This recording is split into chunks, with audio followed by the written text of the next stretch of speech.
ফাইনালে আর্জেন্টিনার পরাজয়ে ক্ষুব্ধ হয়ে 2 মণ গরুর দুধ ও 1 মণ মিষ্টি বিতরণ করে আর্জেন্টিনা থেকে ব্রাজিলে যোগদান করেছেন এক আর্জেন্টাইন সমর্থক। ফাইনাল খেলা শেষে বরিশাল নগরীর বেলস পার্ক উদ্যানে প্রায় কয়েক হাজার সমর্থকদের উপস্থিতিতে আর্জেন্টিনা ছেড়ে গরুর দুধ দিয়ে গোসল করে ব্রাজিলে যোগ দেওয়ার ঘোষণা দেন তিনি।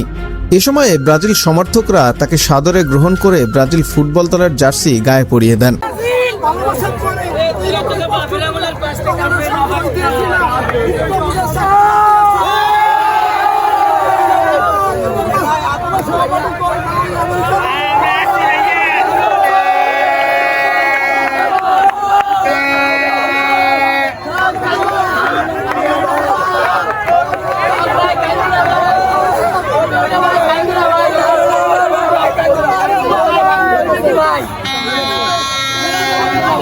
ভাই কথা বলছিলাম, কথা বলি একটু বলবেন। আপনি দেখলাম দুধ দিয়ে গোসল করছেন, পিছন দিয়ে কেউ কথা বলবেন না ভাই।